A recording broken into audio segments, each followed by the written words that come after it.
Assalamualaikum warahmatullahi wabarakatuh. Kembali kami menyapa di Majelis Yas'alunaka Islam Solusi Kehidupan bersama Syekhuna Syekh Surahman Hidayat. Yang mana pada edisi kali ini kita akan membahas permasalahan-permasalahan muamalat, ya.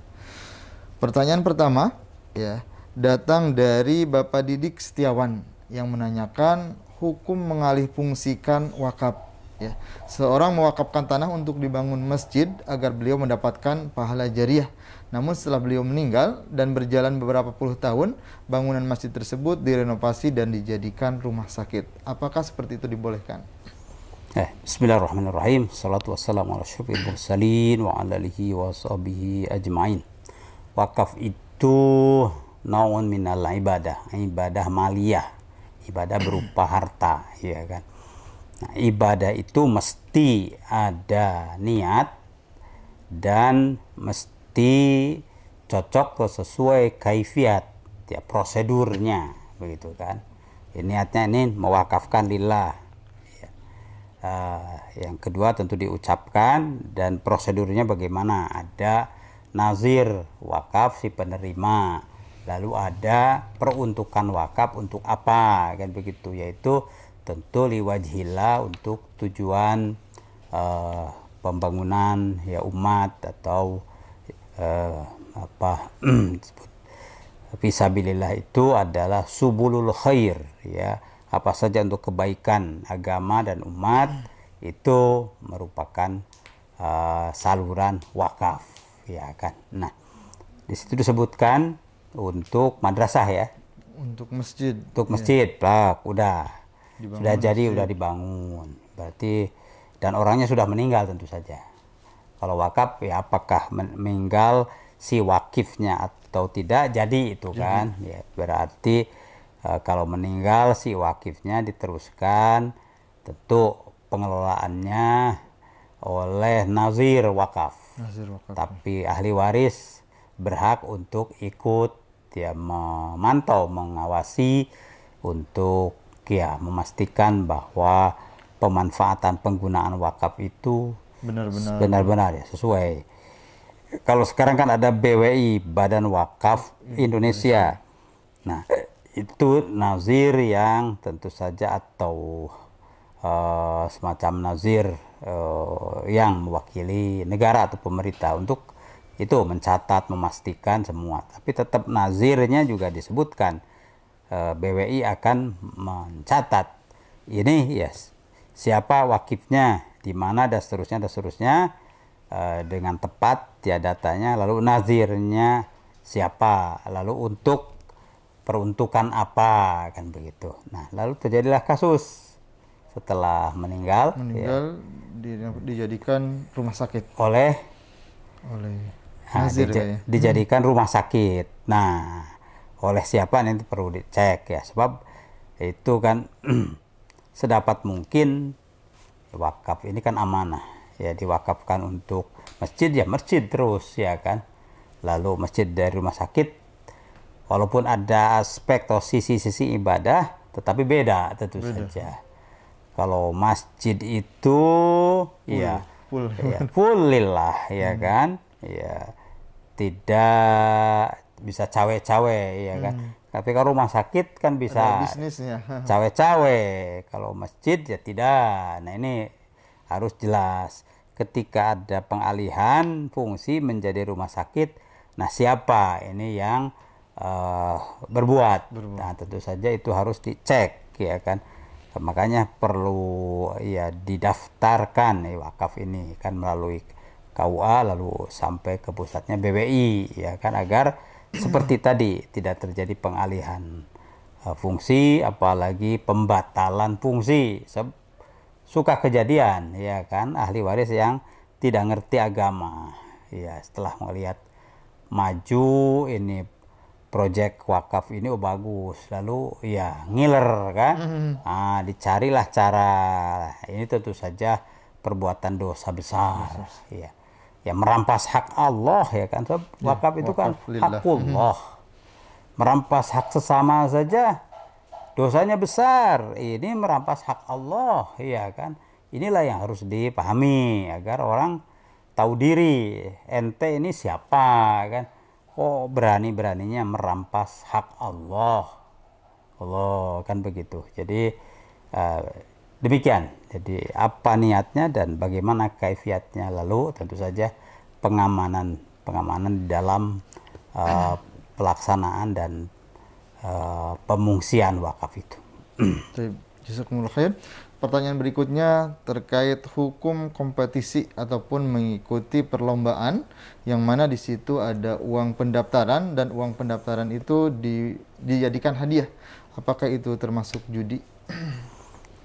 Ya, kalau para pendaftar itu ya dia tentu saja memberikan uang, ya, apakah uangnya full ataupun sebagian, tapi semua berkontribusi harus. Jadi disyaratkan kalau mau ikut ya harus bayar sekian, ya kan. Nah dari uang itulah kemudian dikelola dan dijadikan hadiah. Nah disinilah ada gharar. Ya, gharar itu kan ketidakpastian. Saya mengeluarkan uang sekian, belum tentu. Ya, buntung jadinya kan, baina untung wa buntung, itulah gharar. Atau muqamaroh, gambling. Nah, disitulah judinya di situ kan. Nah, dan setan itu tentu saja ingin mendorong-dorong, oh ini nanti untung ya, kan cuma bayar berapa rupiah, oh nanti kalau tembus, istilahnya tembus ya kan, dapatnya kan sekian. Nah di situ ya, jadi ada kolaborasi memang antara gambling ya dengan ya godaan setan, itu judi ya, haram. Jazakumullah khair. Pertanyaan berikutnya datang dari Bapak Didik Setiawan yang menanyakan terkait aturan makam ataupun kuburan. Bagaimana sebenarnya aturan-aturan yang diperbolehkan dalam membangun makam? Apakah batu ataupun dibangun seperti apa? Ya, pertama lokasi itu sebaiknya kalau tidak tanah pribadi atau keluarga, ya tanah pasum, fasilitas umum, agar tidak ada yang menggugat. Nah ini kan yang tidak boleh itu tanah yang maghsubah, yang digasab, ya dirampas, ya lu dipakai, kan ini akan terjadi masalah sengketa itu ya. Adapun ya setelah ini tanah oke lah, aman, lalu bagaimana bentuk makam itu kan? Makam itu adalah taswiyah, rata begitu kan, tidak dibangunkan seperti itu bangunan. Ya, justru kalau dibangun dengan ya ini supaya ada lebih dihargai, ya itu tidak boleh. Ya tidak boleh ya kan. Sebab makam para sahabat itu kan orang-orang yang sangat mulia ya kan, dalam memperjuangkan Islam. Ketika kita ziarah ke sana, ke Uhud, makam Uhud, ya makamnya Sayyidina Hamzah, makamnya yang lain rata saja kan, tidak ada istimewanya. Oh itu beda nih, istimewa ini makamnya Hamzah, ini enggak, rata saja. Sebagaimana waktu hidup an-nasu sawasiyah ka'asnanil mushti, manusia itu sama ya seperti giginya sisir ya kan, rata begitu. Malah kalau ada satu nonjol itu saya bikin sakit. Ya makanya rata manusia itu kan, tidak boleh ada yang nonjol, tidak boleh ada yang ya di bawah. Itu kalau digunakan sisir yang tidak rata itu kan sakit. Ya begitulah. Apalagi sesudah meninggal, apa yang mau ditonjolkan? Kalau waktu hidup saja tidak boleh begitu ya, walaupun si Fulan pernah jadi direktur, si Fulan pernah, iya pernah kan, tapi di hadapan Allah Subhanahu wa taala kan amal takwanya, bukan status pernah. Mungkin pernah juga jadi presiden, ya kan. Makamnya Pak Habibie misalnya, mantan presiden, ya sama saja kan begitu. Walaupun boleh ini ditempatkannya di komplek pemakaman pahlawan Kalibata, boleh itu sih. Tapi ya bentuk makamnya ya sama saja. Itu Allah alam. Jazakumullah khair.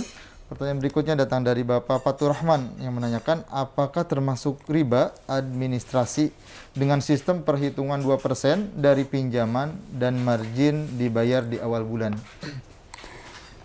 Ya, kalau dikaitkan dengan jumlah utang pinjaman apapun namanya, apakah uang jasa, apakah administrasi, itu ya diduga kuat, yaitu mukobilnya mukobil ribawi, imbalan ribawi. Sebab riba itu adalah adanya pinjaman, loan, lalu ada jasa pinjaman, ya, lalu berputar sesuai dengan lamanya dan nilainya, dan tanpa ada kasab yang lain, tenaga yang lain, ya nunggu di situ saja kan, nunggu di situ saja, tinggal ya nanti bulan depan dapat sekian persen. Disitulah bahayanya riba itu, membuat orang itu malas itu kan, atau yang disebut dengan pasif income. Memang pasif benar-benar kan, nungguin. Itu padahal potensi manusia itu harus digerakkan kan begitu, jangan dibikin pasif seperti itu ya. Jadi itu apapun namanya, kalau persentasenya dari pinjaman itu termasuk riba ya.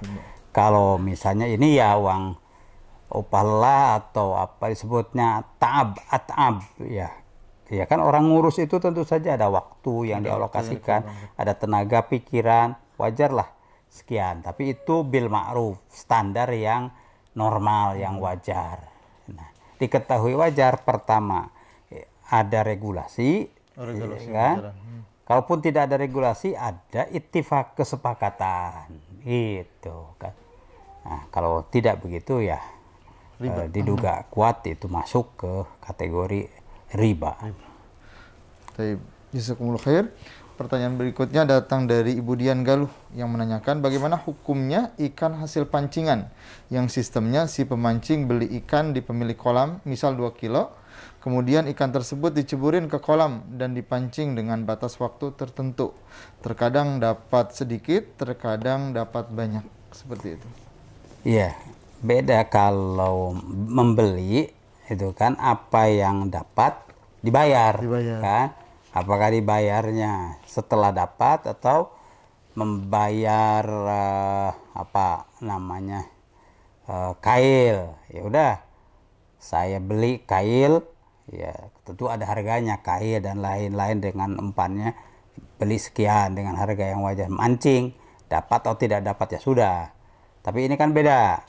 Ya, kalau dapat dia dicemplungin lagi, dipancing lagi, bisa kena bisa tidak kan.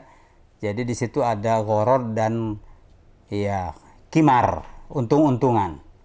Nah, disitulah salah satu sifat yang penting dari kimar judi itu ada di situ, ya kan? Iya. Walaupun atas nama atau diberi judul membeli, ya. Kalau membeli itu kan udah jelas berapa, ya kan? Ada barangnya, ya, lalu harganya jelas, ya udah situ selesai kan. Terjadi tabadul atau pertukaran hak antara pemilik barang, ikan dan uang. Iya, kalau ini kan tidak. Iya. Ya ada talaub ya. Memang judi itu asalnya ya iseng. Main begitu untuk hiburan asalnya, ya kan. Udah kena baru ya digosok-gosok oleh setan. Oh, tumpangan kan, tumpangan. Nah, begitu kan, itulah.